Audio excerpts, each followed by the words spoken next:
morning. Happy Tuesday. So it feels like I have an appointment with self-love. Every door that I've opened, every person that I've asked, every coach that I've gone to, every thing that I've looked up, every answer that I've sought in my almost 45 years of life, the answer is always going to be love to every question in life, in my opinion.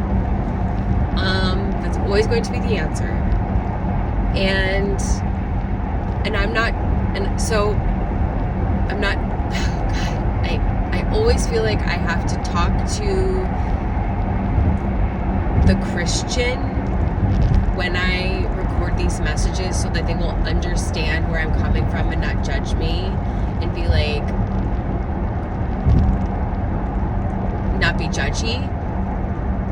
But I actually don't want to have to say these caveats anymore. So if you don't understand me, goodbye. Keep scrolling. Thank you. Goodbye. Okay. So now that we're all here, which is probably just me and my dad. Hey, Dad. And Anne. Hi, Anne. Hi, Aubrey. Okay, my 3 people that follow me. Oh my gosh. So self-love. So I do feel like I have an appointment with self-love, and it's someone that I need to meet. Something I need to glean. I need to learn. I need to be a student of self-love. And I was thinking, just kind of driving, before I started this video this morning, and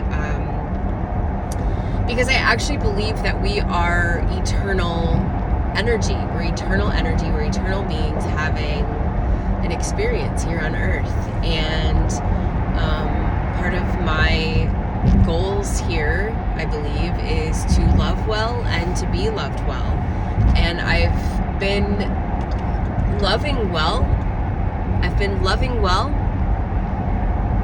I've been loving my family well. I've been loving my neighbors well. I've been loving my friends as well as I can. I've been loving my dogs very well. I've neglected myself, but also been loving myself through it. So kind of 50-50.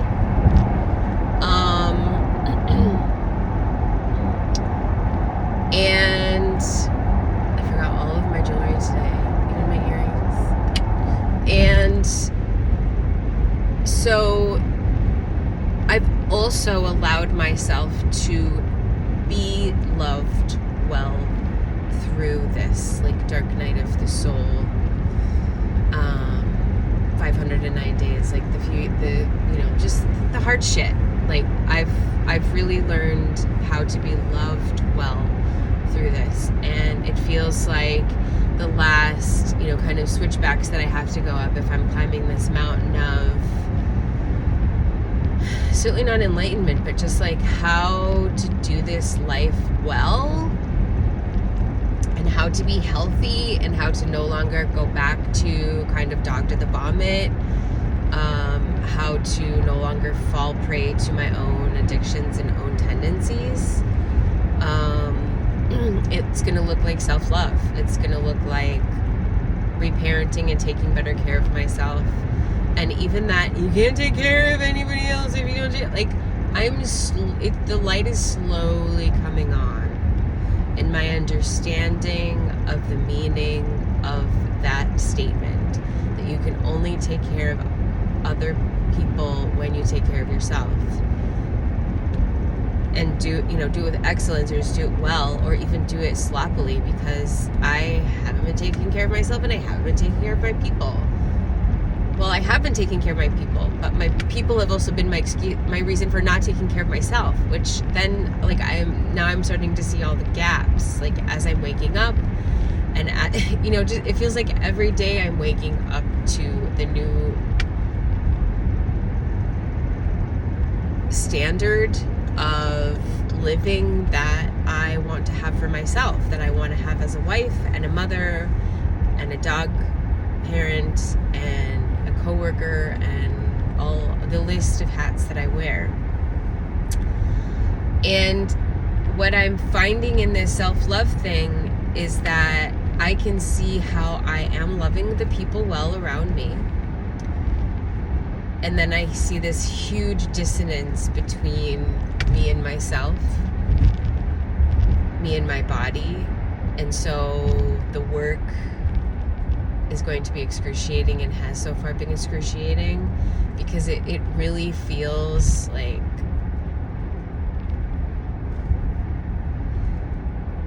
it honestly feels like I've betrayed myself this whole time. And that's the feeling that I'm like kind of scratching at right now, is like that continued self-betrayal.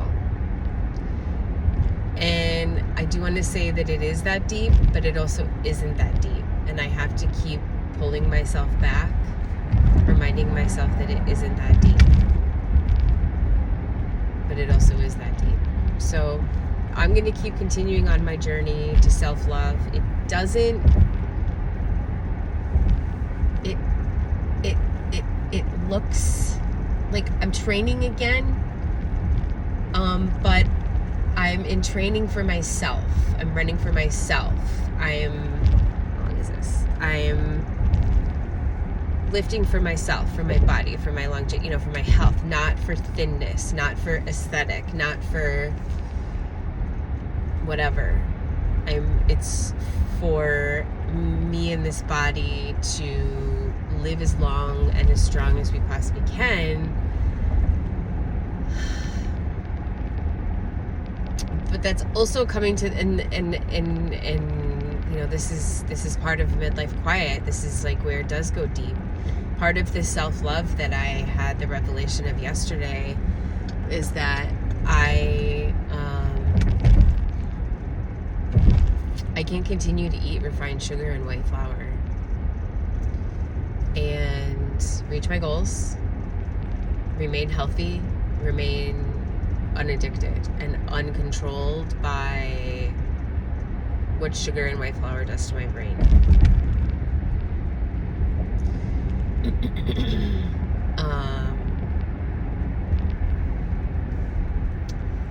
And I'm also working on checking all of the boxes for my day to like be in and on the wagon of self-care.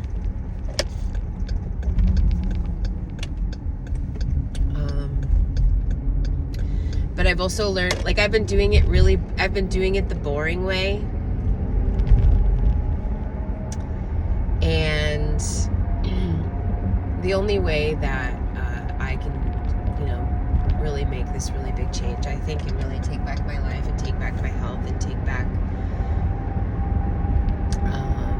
kind of where I was at in 2019. Granted, I wasn't working full time. I was 7 years younger.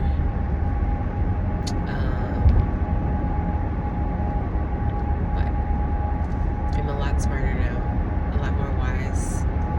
I also don't give a fuck. All right, well, that's my commute talk.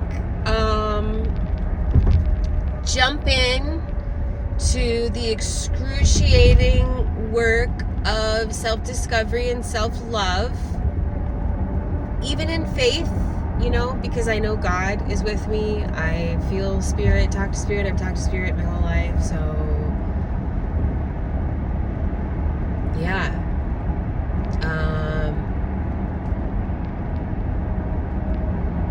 Yeah. Okay.